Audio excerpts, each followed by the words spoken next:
Hey everyone, welcome back. I'm Michael, and we're going to be getting right back into some more Reddit stories. If you enjoy the video, make sure to leave a like and subscribe. Now, without further ado, let's begin. This story was posted by a throwaway account in the relationship advice subreddit. The post is titled, "My wife of 10 years left me after I discovered I had a son from a previous relationship. I made a mistake and included my son's age and didn't have a proper throwaway account, so I had to repost several times. I am sorry for any mistakes. I have been unable to sleep and am really struggling. I feel emotionally drained. My wife Amy left me after I was contacted by an ex and discovered I had a son. I tried to post his age, but my post was removed, so I want to clarify that he was born 3 years before I married my wife, and there was absolutely no overlap or cheating in our relationship. This happened a month ago, and I requested a paternity test. Amy didn't say much while we waited for the results, but agreed that if I was the father, I needed to be in my son's life in every way possible. 2 weeks ago, the results came back confirming I am the father, and immediately Amy said she wanted a divorce and began packing her and our children's belongings. I was confused and asked her why, but she just cried and said she loved me.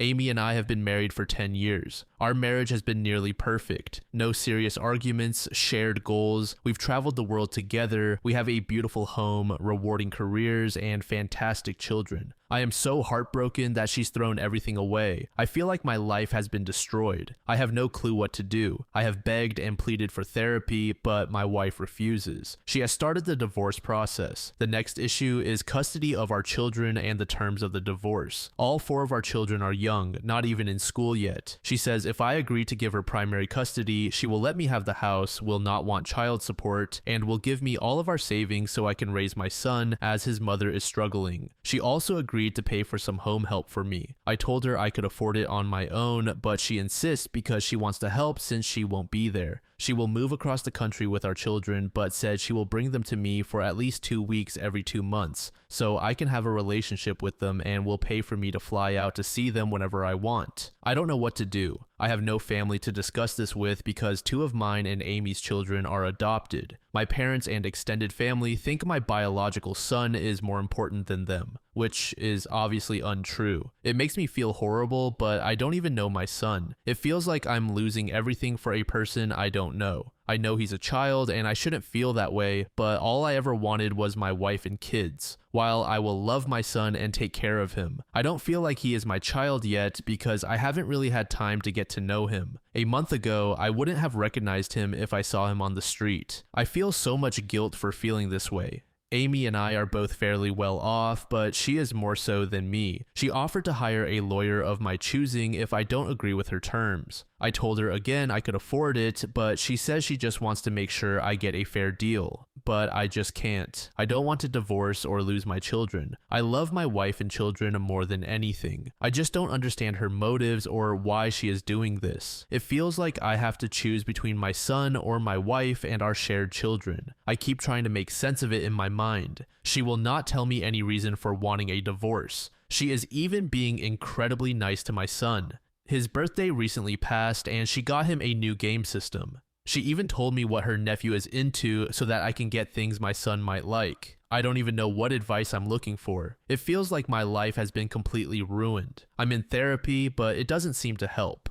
A month ago, my wife and I were planning on trying for another baby and picking our next vacation spot, and now I'm going to be divorced. How do I move on? How do I not unfairly resent my son when I know it's not his fault? I keep hoping there's a way to convince her to stay, but I don't even know what the problem really is. I'm hoping someone else has been through learning they have a child after 10 or more years and knows where to start or what I can do to either move on or convince my wife that this doesn't have to happen. Any advice at all is appreciated. Update. It has been over a year since my original post. Since then, my life has completely changed. Some days are very hard, but all things considered, I am doing well. The biggest change is that my wife and I divorced. She moved with our shared children to the opposite coast to be near her family. We had an easy split as we both agreed it was best for our family. I am very thankful for that. However, it is difficult not to see all of my kids. The first month was the hardest, especially as we did not want to divorce and had a hard time not treating each other like spouses, which delayed our healing. My son is doing much better now that it is just the two of us. After our divorce, my son opened up about her in therapy. I now understand much more about his behavior. He is much happier now as an only child as well. He is really thriving with my attention. He is still struggling with his mental health, but his care team sees progress, as do I. My other kids have seemingly forgotten my existence, which hurts, but is also better than them being sad about the situation. I constantly try to call them, but at their age, I get about 5 words in before they lose interest. My ex-wife and in-laws try to get them to stay on the phone and talk to me, but there is only so much connection you can have over the phone with kids their age. They seem happy, which is all I can ask for. I am at peace knowing that both my son and my younger kids have someone who loves them in their lives. I miss my family, but I feel I made the right choice for them and my son. After our divorce, I asked my ex-wife to be honest. Why did she want to leave before even meeting my son? She had written me consistent letters from the day we found out until the day we divorced. She gave them to me once our divorce was finished. I read them several times. She gave several reasons for wanting to split. She felt she had chosen me to have a family with, and I had already had a family. If she had wanted strangers in her life, she would have married a man with kids the first time. She specifically chose someone without kids and felt she made a mistake, as now other people would have some control over our lives and a stranger would be in our home. She loved our life and marriage and knew it was all about to change because of my past decisions. She also said she knew that kids coming out of situations like his were likely to have trauma. She underlined many times that while I was a good person, she knew I'd throw our family under the bus to make up for something I had no control over. I wrote to her to tell her she was right and that I was sorry things turned out how they did.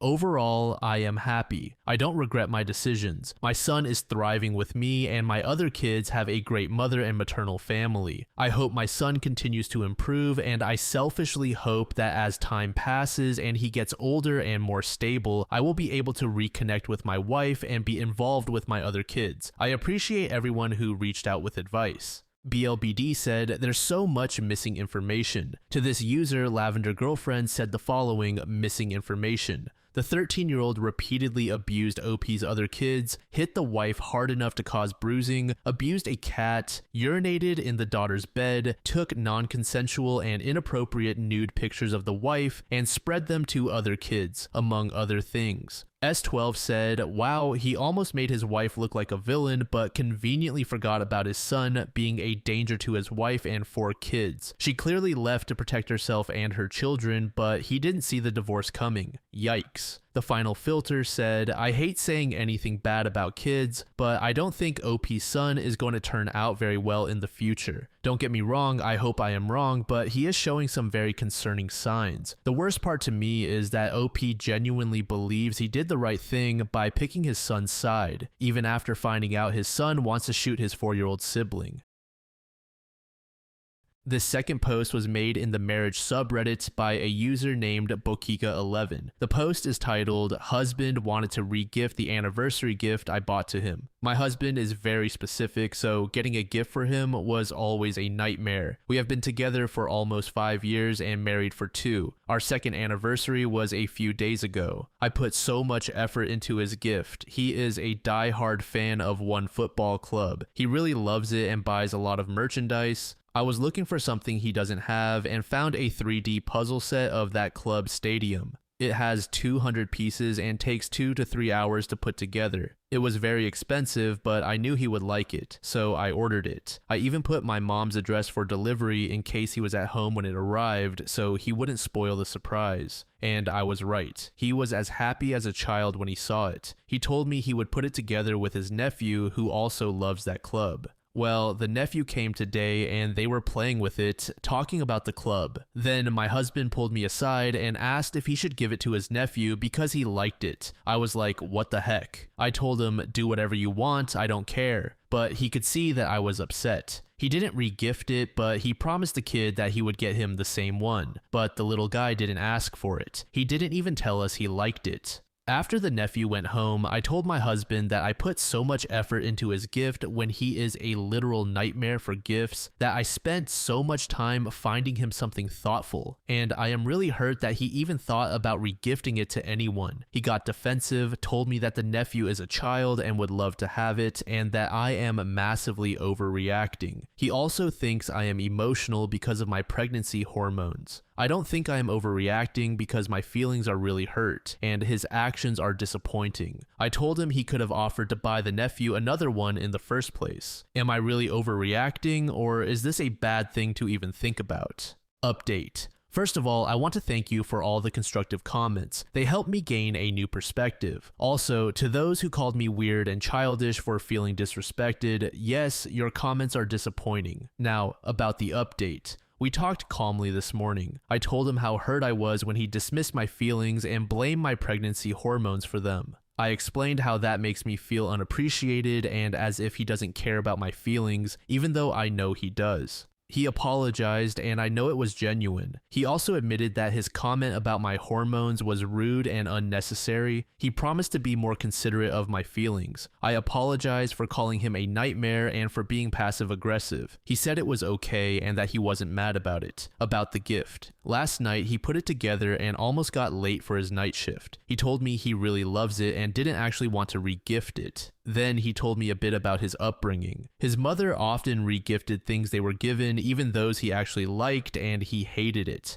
They were not poor, but her policy was, why buy someone a gift when you can re-gift something you got? She gave away his stuff until he moved out. Now he feels guilty when he keeps something, even when he likes it, and he knows why that happens. I now remember the time when his mom stayed with us to help while I was postpartum. She was actually helpful, but she also tried to give away some of our stuff to others, and I was really upset. Like, what gives you the right to give away my things? I grew up poor, but my parents never did that. When we liked something, we kept it. You know those fancy chocolate boxes that are passed around? Well, we ended up eating them. Meanwhile, we don't give gifts to my mother-in-law anymore because we know she's going to re-gift them. We just give her money. I told my husband that we will go shopping for his birthday and he will choose his own gift, just to make sure it's something he likes and will actually use. The stadium puzzle is now displayed with his other football stuff. Edit. Sorry for not mentioning earlier, but he gave his nephew gifts yesterday. He bought him new shoes because he had good grades and also new shoes for his little sister, who doesn't go to school yet. He also gave him some money for his upcoming school trip. So I don't think giving him this puzzle set was necessary, at least not on the same day. Crazy Ditzy Diva said, this kind of whiplash from childhood trauma always seems to come out of a left field, but makes perfect sense when the dots connect. That is why good therapists exist. Little girl said, I'm surprised it took her this long to make the connection between his upbringing and this behavior, especially considering she faced the exact same issue with his mother earlier on. To this user, Pretend Medicine said, it took me until I was about 30 to realize that I get nervous and short with my husband before holidays because my dad always got drunk and ruined them. It is like I was waiting for something bad to happen because I grew up with that as a constant. I still feel bad about that, but at least I learned why and how to counter it. This final post was made in the AITA subreddit by a user named Training Distance. The post is titled, I upset my wife so she'll clean more. Okay, so I know the title makes it sound bad, but hear me out. This is a throwaway account. I've been married to my wife Lindsay for 2 years. We've been together for 7. Our marriage is great. Despite us both being busy with work, we still make time to go on dates and be intimate with each other whenever we can. I work in engineering and Lindsay is a registered nurse, so I pay for most of the bills and utilities. We split the bills, but I pay for the majority of the costs because I make more. Lindsay usually fully covers grocery costs and the Wi-Fi, which isn't much because it's just the two of us. I feel that since I make and spend more money, Lindsay should make up for that in housework. I'm not some traditional wife-desiring asshole. I think it's great that she works and has goals for her career. I want her to. I feel like our chores are split fairly. It changes day by day depending on our schedules, but typically Lindsay cooks our meals, but it's nothing fancy or requiring a lot of effort. She does the dishes and vacuums, but it's not daily, it's more on an as-needed basis. I take out the trash weekly and wash our cars about once a month. This has always seemed fair to me, but recently I felt frustrated with her. I've been at my current job for 6 years and I've developed really great friendships in my time here. There are a few of us that always get together on break for lunch and whatnot. One of my coworkers, John, has been married to his wife Claire for about 10 years, if my memory serves correctly. About a month ago, John invited me and the rest of the gang, plus our wives, to have dinner at their house. Claire is a stay-at-home mom, so she handles everything at home while John works and brings home the bacon. I know this sounds bad, but I was jealous. Not because she's a stay-at-home mom, I don't want kids, but because John has a wife who actually puts effort into her food and cleaning. Their house was immaculate, completely spotless, no dishes left in the sink, no little knickknacks left out on countertops, nothing. I couldn't believe it. Claire set the table and waited on everyone. She was thoughtful and made sure everyone's glasses were always full and would ask if she could get us more food, etc. She made filet mignon with mashed potatoes and roasted vegetables on the side. It was amazing, and I can't remember the last time Lindsay put any effort into our meals. It's always something lazy like pasta, a lot of chicken-centered meals, tacos, quesadillas, everything requiring little to no effort. On the drive home, Lindsay made a comment about how Claire is an amazing cook and said she would like to have dinner with them again because they're great people. I agreed with her and said something along the lines of, "You could also be more adventurous with your meal choices so we can eat well at home too." She took offense to this and said she didn't realize her food was so bad. I said it wasn't, but it's nothing compared to Claire's because she puts no effort into it. She stopped talking to me and was pouting like a child. She went to bed without speaking to me that night. I ended up apologizing the next day when she got home, and she forgave me. Fast forward a week later, and I became more and more frustrated. She was working 12-hour shifts more than usual, and as a result, her housework suffered. She would leave at 7 a.m. and come home at 7 p.m., and on some nights, she went straight to bed without making dinner. I ended up getting takeout on those nights. Dishes were piling up in the sink, the carpets were becoming noticeably dirty, and she just sat in bed scrolling on her phone or sleeping. I tried to be understanding at first, but at this point, she's used to working 12-hour shifts, so there really is no excuse. I ended up having a talk with her and was brutally honest. I told her that I'm not satisfied with her level of housework anymore and that I want her to do more. I want her to come home and make dinner, and I want her to put more effort into it. I gave her some examples of meals I would like to eat and suggestions for ways that she can clean before going to bed, such as drinking coffee or energy drinks on the way home. I thought she was receptive to my ideas at first, but then I realized that she looked pissed. She very coldly asked me if I feel this way because of John's wife, and I answered honestly and said yes. I told her I would be embarrassed if my friends came over to have dinner with us after that dinner at John's. She started tearing up when I said this, and I felt kind of bad for being so harsh. She didn't say a word to me and just left the room. I came out a short while later and saw her maniacally scrubbing a stain out of the carpet on her hands and knees, still crying. I asked her what she was doing and she screamed, "What does it look like, you fucking asshole?" The stain she was scrubbing was pretty much gone, but she continued for what felt like hours. I started feeling sorry for pushing her to that point, but then I remembered something. Something that could work out great for me or go horribly wrong. When she was in high school, she was Baker acted and was in a psychiatric ward. She told me she used to neglect herself when she felt really depressed, but after being in the ward, she obsessively cleans when she feels depressed or overwhelmed because of the habits they drilled into her. I almost felt like a villain from a comic book because of the huge smirk that crept on my face. So the next night she got home at 7 p.m. I told her I had something to confess to her and she looked petrified. I told her I was sorry, but I watched adult content while she was at work because I was lonely. She ended up throwing up from crying so much, but just as I thought, she started cleaning. She washed all the dishes by hand instead of using the dishwasher. She dusted everything, every fan, every television screen, every shelf. I didn't want it to be too obvious, so I started limiting this trick to 4 times a week max. Skip to the present day.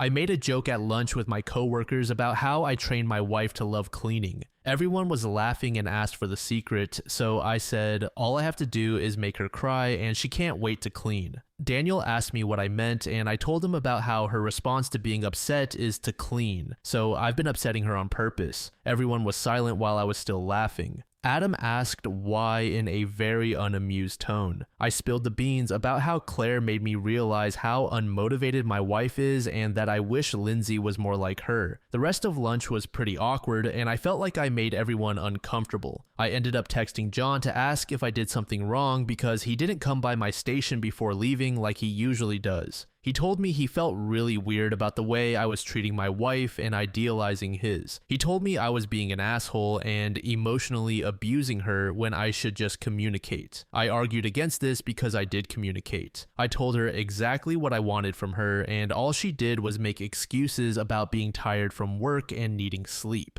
She even suggested that I should clean more if the state of the house bothers me so much and that I should learn how to cook before criticizing her. We wouldn't be able to afford the house we live in if it weren't for me. The lifestyle we live is because of me, so why can't she just show appreciation by cleaning and cooking better meals? It's been 3 days now, and I am now sitting alone at lunch. When I sit with my usual group, everyone stops talking. I feel like I really messed up and want to make things right with my friends, but at the same time, I feel like what I'm doing is okay because it's not for no reason. She's actually cleaning more, and I'm so proud of her. Am I the asshole because I want to keep doing it? Edit, I understand that I'm the asshole now, and no, this is not fake. Sorry to deprive you of that comfort. It's impossible not to recognize something is wrong with you when a good 80% of the comments are calling it fake or hoping it is. I understand now that I mentally abused my wife and I do want to fix it. Thank you to the 2 people who actually took the time to offer constructive feedback and advice. As much as I hate the thought, I am going to seek out a professional. It isn't possible for everyone to be wrong and I'm right, even though that's what my brain is telling me. I know something is wrong with me even though my brain is saying there isn't. Thank you all for helping me realize it. As per request, I will update in the future if there are any changes. Update. It's been a while. I don't have a lot to say, but I was asked to update if I ever decided to try therapy, and I did. I didn't like it. I dropped out of individual therapy after 2 sessions because my therapist was more interested in my childhood than giving me actual advice, but I stuck with couples therapy. I tried, I really did. The therapist and my wife would gang up on me. The therapist changed my wife a lot. She went from being kind and soft-spoken to rude and brazen. She would snap at me for absolutely nothing and constantly bring up things I've done in the past to use against me in an argument to try and make me submit. Remember how my wife is a registered nurse? Well, she was cheating on me with someone working the same shifts as her. She confessed to that in therapy and said if I could forgive her, she could forgive all the things I've done. Nothing I have ever done has been close to this. I have never cheated. Vows mean nothing, apparently. She also shared a lot of things she never told me, like her last grandparent passing away. In her words, he wouldn't care.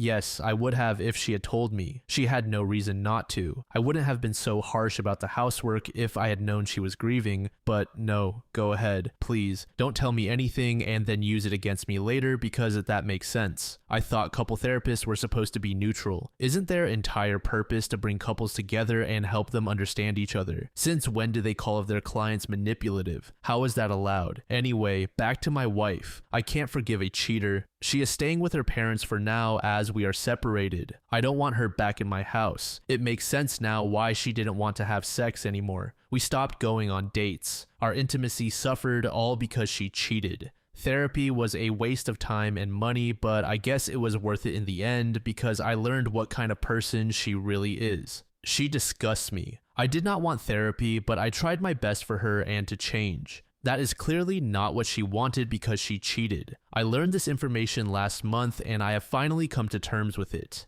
As for my friends, I'm still cool with a few of them. Others clearly look down on me, so I don't interact with them anymore. We don't eat lunch together anymore. I sit elsewhere now, and it's not too bad, honestly. I'm meeting new people. Maybe I'll find love again soon, but who knows, my reputation at work regarding personal matters is kind of bad now. Well, that's really it. Thank you for reading.